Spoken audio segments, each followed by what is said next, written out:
성경의 인물들 29번째 시간인데요. 예전에 이제 순서대로 아담부터 등장 인물들을 순서대로 한 명씩 한 명씩 이제 탐구하면서 밟아가고 있는데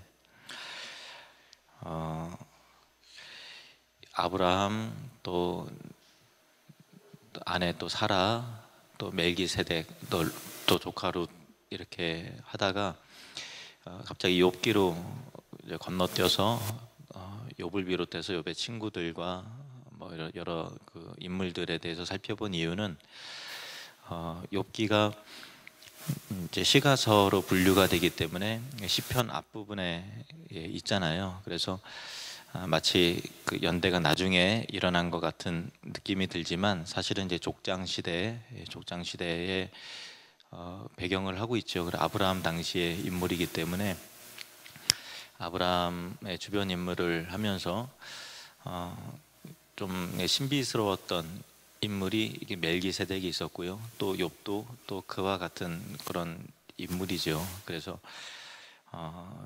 욥기를 좀 살펴봤고요. 다시 창세기로 돌아왔습니다. 하나님께서 그 사람을 창조하시고 나서 사람이 하나님의 명령대로 순종하지 못하고 선악과를 따먹고 범죄했지요. 그리고 나서 하나님께서 그 죄가 인간 가운데 들어와서 아담과 하와에게 책망하시고 또 심판적 메시지도 또 내리시면서 그러나 창세기 3장 15절에 보면은 여자의 후손 이야기를 언급하면서 여자의 후손은 아시죠? 예수 그리스도 메시아를 뜻하는 것이죠. 여자의 후손을 통해서 인류를 구원하시기로 계획하시고 작정하셨어요.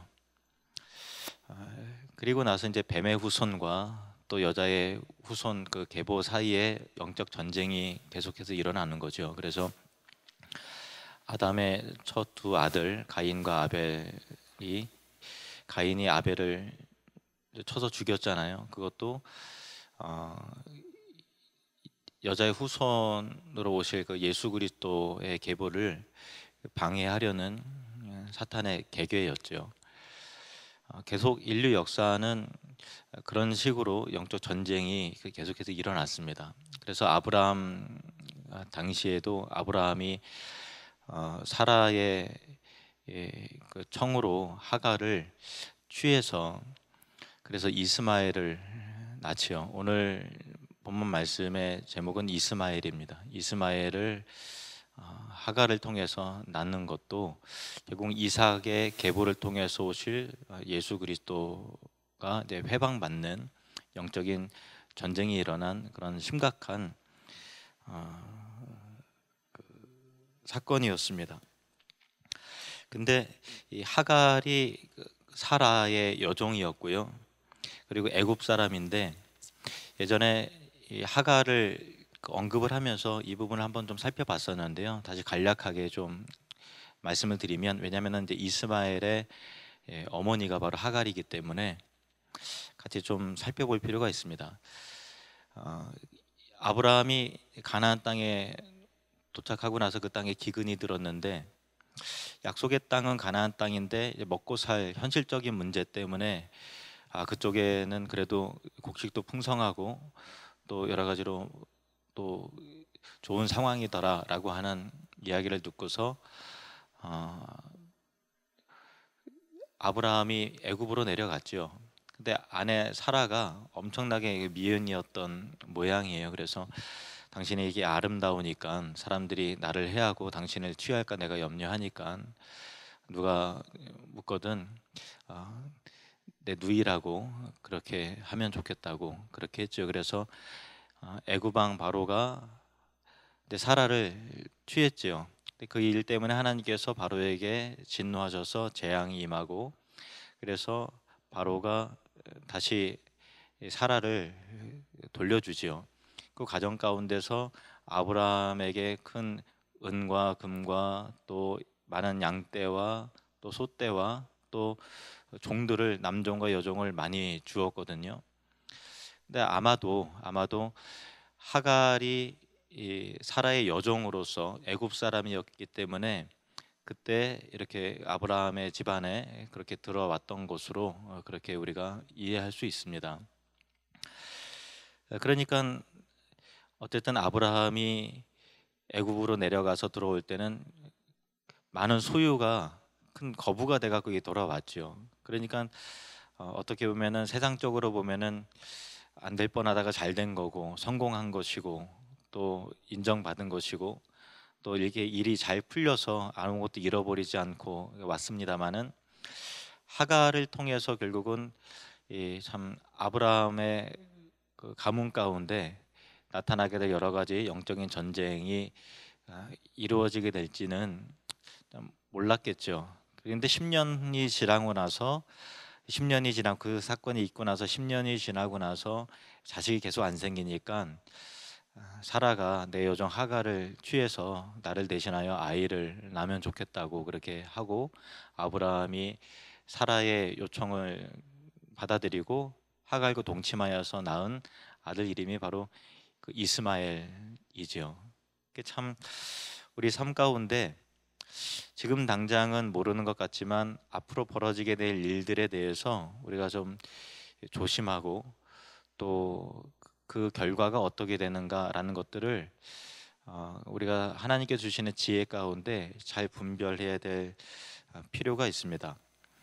그 이스마엘의 후손들이 아랍 사람들이죠. 아라비아 사람들, 그 무슬림들을 지금 형성하고 있잖아요. 그래서 이 무슬림들과 온 세계 가운데 참 치열한 영적인 전쟁들이 있잖아요.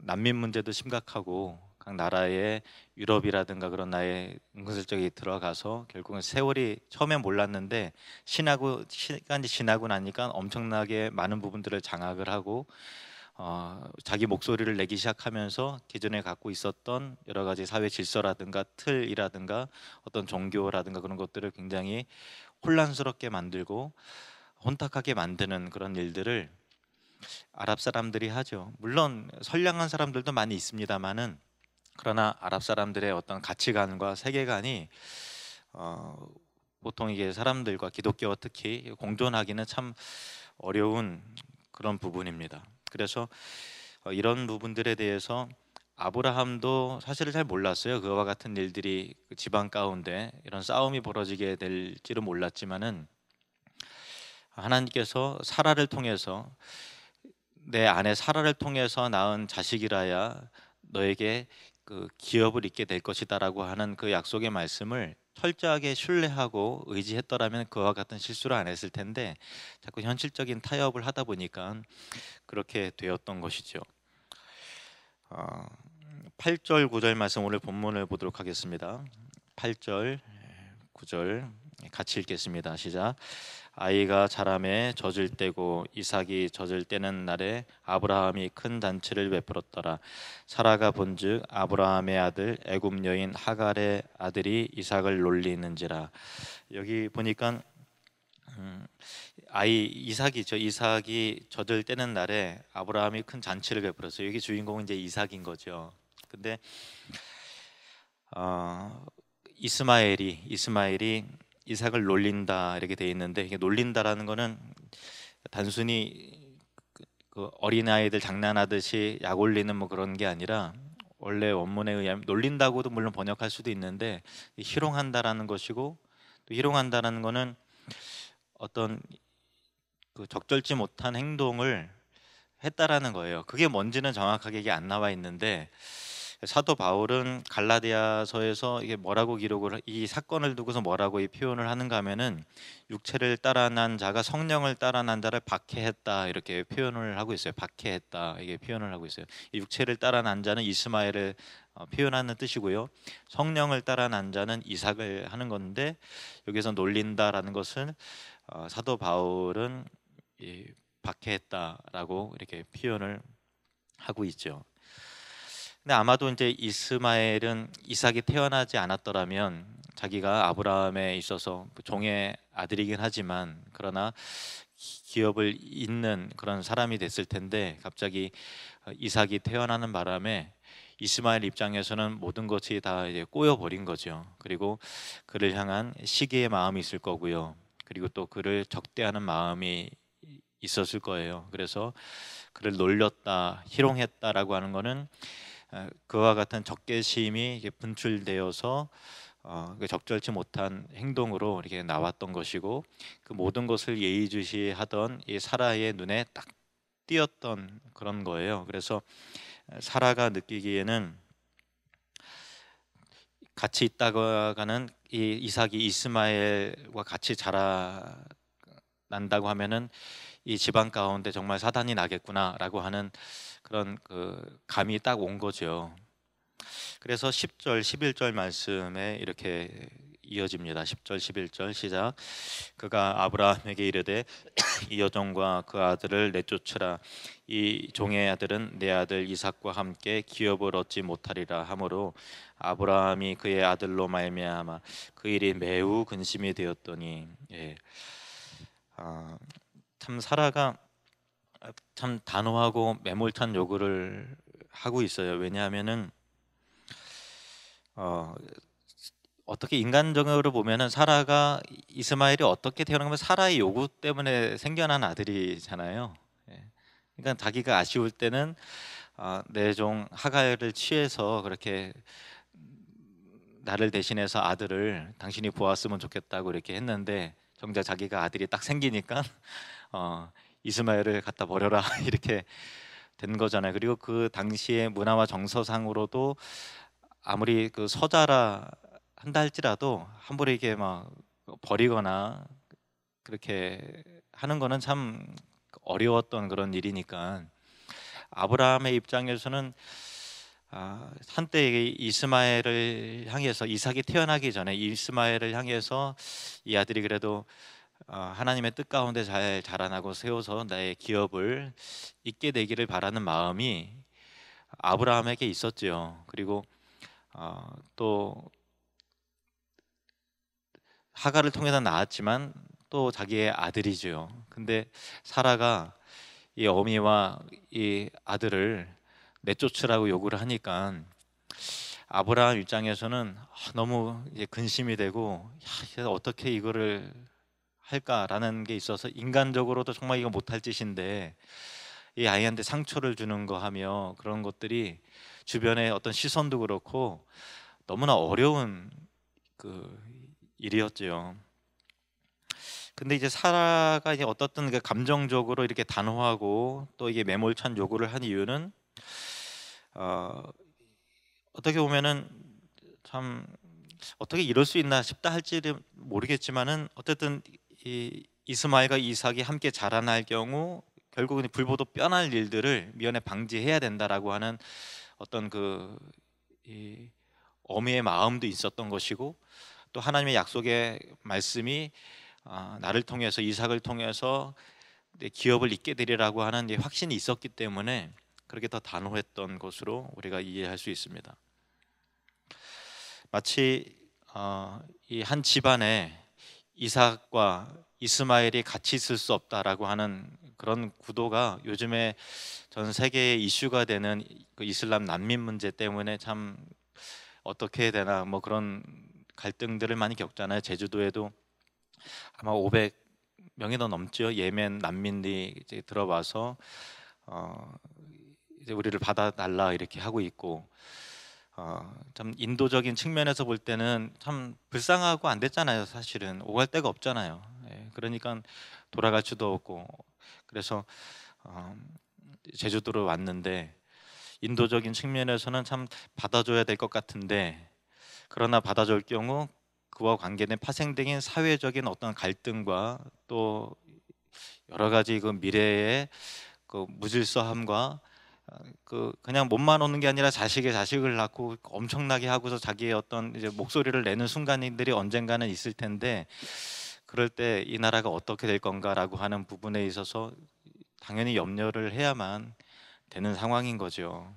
그러니까 참 받아들일 수도 없고 안 받아들일 수 없고 하는 그런 갈등이, 아브라함은 그거보다 아마 100배는 더 했을 걸요. 100배가 뭐예요? 자기 자식인데 내쫓을 수도 없고 그대로 품을 수도 없고 또 사라는 당장 내쫓으라 그러고 아브라함 이자는 그래도 내 자식인데 하는 그런 거고 또 사람 말도 일리가 있고 하니까 엄청나게 갈등을 하고 있는 상황입니다. 근데 하나님께서 누구 편을 드시는가 하면은 12절 말씀을 보면 참 재미있습니다. 12절 같이 읽겠습니다. 시작. 하나님이 아브라함에게 이르시되 내 아이나 내 여종으로 말미암아 근심하지 말고 사라가 내게 이른 말을 다 들으라. 이삭에게서 나는 자라야 내 씨라 부를 것임이니라. 아멘. 사라 말이 맞다. 너 아내가 지금 매몰차게 얘기하고 굉장히 냉정하게 한 것 같지만 그러나 하나님께서 내 이삭에게서 나는 자라야 내 씨다라고 하는 것이 언약적 측면에서 분명한 선을 하나님께서 그어 주셨어요. 근데 아버지로서 인간적으로 어떻게 그럴 수 있겠느냐라고 하는 부분에 있어서 근심하지 마라. 내 아이나 또 내 여종으로 말미암아 근심하지 말아라라고 하나님께서 한편으로는 또 아브라함의 복잡한 마음을 지금 이 순간 위로해 주시는 것을 볼 수 있죠.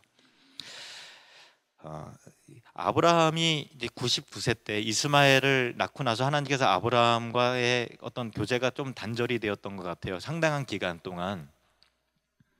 근데 99세 때 하나님께서 갑자기 아브라함에게 나타나셨어요. 너는 나타나셔서 17장 16절부터 보시면요, 이삭을 향한 아브라함의 마음과 그리고 또 이삭을 향한 하나님의 마음을 여기서 이게 읽을 수가 있는데요. 17장 16절부터 보시면 내가 그에게 복을 주어 그가 내게 아들을 낳아주게 하며, 사라를 얘기하는 거예요. 내가 그에게 복을 주어 그를 여러 민족의 어머니가 되게 하리니 민족의 여러 왕이 그에게서 나리라. 아브라함이 엎드려 웃으며 마음속으로 이르되 100세 된 사람이 어찌 자식을 낳을까? 사라는 90세니 어찌 출산하리요 하고, 18절은 같이 읽겠습니다. 시작. 아브라함이 이에 하나님께 아뢰되 이스마엘이나 하나님 앞에 살기를 원하나이다. 그러니까 이스마엘이나 잘 됐으면 좋겠습니다. 근데 이스마엘이 하나님 앞에서 바른 신앙을 갖고 믿음 안에서 잘 자라갔으면 좋겠습니다라고 하는 것은 그 마음이 이삭이 태어나기 전이니까 당연히 많은 부분 이스마엘에게 그런 마음을 품고 있는 거죠. 그러니까 아브라함의 마음이 이랬다고요. 근데 하나님께서 분명히 말씀하시죠. 19절에 보시면은 하나님이 이르시되 아니라 내 아내 사라가 내게 아들을 낳으리니 너는 그 이름을 이삭이라 하라. 내가 그와 내 언약을 세우리니 그의 후손에게 영원한 언약이 되리라. 20절 말씀은 같이 읽겠습니다. 시작. 이스마엘에 대하여는 내가 내 말을 들었나니 내가 그에게 복을 주어 그를 매우 크게 생육하고 번성하게 할지라. 그가 12두령을 낳으리니 내가 그를 큰 나라가 되게 하려니와. 21절요. 시작. 내 언약은 내가 내년에 이 시기에 사라가 내게 낳을 이삭과 세우리라. 아멘. 하나님의 약속의 언약은 이삭을 통해서, 그러나 이스마엘도 큰 복을 주어서 큰 민족이 되게 하겠다 이렇게 말씀을 하세요. 그러니까 여기서 하나님의 마음 또 그 아브라함의 마음이, 이스마엘이 분명히 엉뚱하게 태어난 아들이고 또 아브라함의 기업을 잇는 약속의 아들이 분명히 아니지만 그를 향한 그러나 그 일반 은총 가운데 베풀어주는 사랑과 보호하심이 아브라함에게도 그를 보호해 주기를 바라는 마음이 아브라함에게 있었고, 하나님께서 내가 내 말대로 내 아들도 이스마엘도 복을 주겠다 이렇게 말씀을 하시는 것을 우리가 보게 되는 것이죠. 그리고 나서 세월이 흘렀어요. 몇 년 흘러서 그 다음에 이제 사라가 아들을 낳았고요. 그리고 정말 집안에 놀라운 일이 일어났죠. 사라가 참 하나님이 나로 하여금 웃게 하신다 이렇게 해서 이삭이라고 이름을 짓고 또 젖을 먹이고, 그리고 젖을 떼는데 너무 기뻐하고 잔치를 배설하는 상황 속에서 이스마엘이 이삭을 그렇게 희롱했던 것이고, 그 일 확인 때문에 당장 당신 여종 하갈과 그 아이를 내쫓으라이라고 사라가 그렇게 요청하는 것 가운데 아브라함이 심히 근심이 돼서 어쩔 줄 몰라 하는 상황 속에서 하나님께서 또다시 이 약속의 말씀, 몇 년 전에 했던 이 약속의 말씀을 상기시키면서 이와 같이 하시는 거예요. 12절 13절 말씀 시작. 하나님이 아브라함에게 이르시되 내 아이나 내 여종으로 말미암아 근심하지 말고 사라가 내게 이른 말을 다 들으라. 이삭에게서 나는 자라야 넷이라 부를 것임이니라. 그러나 여종의 아들도 넷이니 내가 그로 한 민족을 이루게 하리라 하신지라. 아멘. 잘 보세요. 12절에 보면은 이거는 진리에 속한 영역이에요. 타협할 수 없는 진리. 이삭을 통해서 이 언약이 이루어지고 성취대가 될 것이다라는 거예요. 그래서 이 언약 백성과 언약 백성이 아닌 자와 같은 지붕에 같이 있을 수 없다라고 하는 것은 사라 말이 맞다. 사라의 말이 나의 마음 가운데서 나온 것이다. 이렇게 말씀하세요. 그러면서도 13절에 여기서 또 은혜가 흘러가죠. 그러나 여종의 아들도 이스마엘도 내 신이 내가 그로 한 민족을 이루게 하리라 이렇게 말씀하심을 통해서 이삭을 향한 일반 이삭이 그렇다고 언약 백성 가운데 이스마엘이 이삭과 방불한 그런 은혜와 택하심을 받는다라는 것은 아니지만 큰 민족을 이루게 할 것이다라고 하는 큰 복을 분명히 허락을 하시죠. 그래서 아브라함이 실행에 옮기는 가운데서 나타나게 된 하나님의 어떤 그 인자하심이 이스마엘을 향한 인자하심을 우리가 이게 보게 됩니다. 자, 14절부터 제가 좀 읽을게요. 아브라함이 아침에 일찍이 일어나 떡과 물 한 가죽 부대를 가져다가 하갈의 어깨에 메워주고 그 아이를 데리고 가게 하니 하갈이 나가서 부엘세바 광야에서 방황하더니 가죽 부대에 물이 떨어진지라 그 자식을 관목 덤불 아래에 두고 이르되 아이가 죽는 것을 참아 보지 못하겠다 하고 화살 한바탕 거리 떨어져 마주 앉아 바라보며 소리 내어 오니 하나님이 그 어린 아이의 소리를 들으셨으므로, 그러니까 참 사라 이 하갈도 울고 이스마엘도 지금 우는 거예요. 이스마엘이 이제 소년인데 다 알잖아요. 그러니까 이 죽어가면서 이스마엘도 우는 거죠. 근데 하나님께서 그 울음소리를 한탄하는 소리를 이 하갈의 소리와 이스마엘의 소리를 하나님이 들으시는 것을 보게 되죠. 하나님이 그 어린 아이의 소리를 들으셨으므로 하나님의 사자가 하늘에서부터 하갈을 불러 이르되 하갈아 무슨 일이냐 두려워하지 말라 하나님이 저기 있는 아이의 소리를 들으셨나니 일어나 아이를 일으켜 내 손으로 붙들라 그가 큰 민족을 이루게 하리라 하시니라. 하나님이 하갈의 눈을 밝히셨으므로 샘물을 보고 가서 가죽 부대에 물을 채워다가 그 아이에게 마시게 하였더라. 그러니까 목말라 죽을 수밖에 없는 상황 속에서 샘물을 발견할 수 있게 하시고 또 일반 은총 가운데 물을 공급해서 기력이 회복될 수 있도록 하나님이 도와주세요. 그리고 20절 말씀이 참 놀라워요. 하나님이 그 아이와 함께 계심에 하나님이 그 아이와 함께 계심에 그가 장성하여 광야에서 거주하며 활 쏘는 자가 되었더니 그가 바란 광야에 거주할 때에 그의 어머니가 그를 위하여 애굽 땅에서 아내를 얻어 주었더라. 아멘. 하나님이 이삭과 함께 하셨지만 동시에 넓은 의미에서 그 이스마엘과도 함께 하신 것이죠. 저는 하나님의 자상하심을 보고 언젠가 하나님께서 아랍 사람들 무슬림 사람들도 하나님의 마음 가운데 품고 계시는 거죠.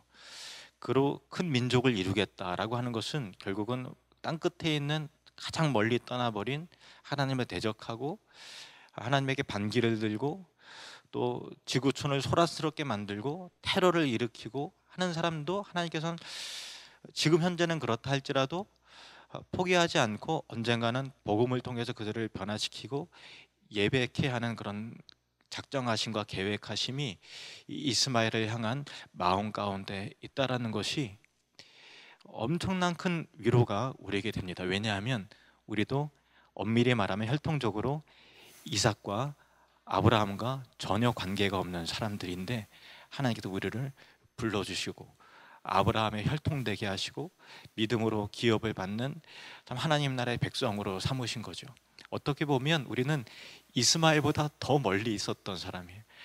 이스마엘은 그래도 아브라함의 어떤 더 가까운 자식이고, 그리고 혈통이 아랍 사람들이 있어 지금 이스라엘과 아랍과 맨날 치고받고 하고, 또 무슬림들이 어떻게 보면 공공의 적같이 그렇게 되었고, 도저히 한 울타리 가운데서 도저히 이 사람들이랑 살아갈 수가 없어라고 하는 그런 상황 속에서 살 수 없다는 건 하나님도 인정하세요. 왜냐하면 그들의 가치관과 우리의 가치관은 너무 틀리고, 그렇게 해서 하나님께서 아브라함에게 도저히 같이 살 수 없다는 사라의 말대로 해라 그렇게 하시지만, 그럼에도 불구하고 하나님의 자비와 은혜가 이스마엘을 향해서, 그 민족들을 향해서 흘러가고 있다는 것을 볼 때, 하나님께서 우리의 죄인을 향한 약속 울타리 밖에 있었던 사람들을 향한 끊임없는 그 사랑과 은혜와 자비하심과 참 그 자상하심이 얼마나 깊이가 있나라는 것들을 생각을 해보게 되는 것이죠. 지난주에 우리가 에베소서 2장 11절에서 13절 말씀을 살펴봤는데요. 이 맥락은 그렇죠. 하나님께서 성전 가운데 들어오셔서 성전을 다시 정결케 하시면서 이 눈먼 자와 또 걷지 못하는 자를 성전 가운데 고쳐주셔서 그들도 하나님을 예배할 수 있도록 새롭게 하시잖아요. 예레미야서에, 이사야서에 예언되어 있는 말씀, 이 성전을 새롭게 하리라고 하는 약속의 말씀을 이방인을 통해서 하나님과 연합된 이방인들이 새로운 성전이 되게 하리라라고 하는 하나님의 약속의 말씀을, 성전을 정결케 하시는 일들을 통해서, 더 나아가 십자가의 죽으심과 부활하심을 통해서 이루시잖아요. 에베소서 2장 11절에서 13절 말씀을 우리 같이 한번 읽어보도록 하겠습니다. 시작. 그러므로 생각하라. 너희는 그때 육체로는 이방인이요 손으로 육체에 행한 할례를 받은 무리라 칭하는 자들로부터 할례를 받지 않는 무리라 칭함을 받는 자들이라. 그때 너희는 그리스도 밖에 있었고 이스라엘 나라 밖의 사람이라. 약속의 언약들에 대하여는 외인이요 세상에서 소망이 없고 하나님도 없는 자이더니, 이제는 전에 멀리 있던 너희가 그리스도 예수 안에서 그의 피로 가까워졌느니라. 아멘. 이 시간 우리 말씀을 생각하면서 함께 통성으로 기도하길 원합니다.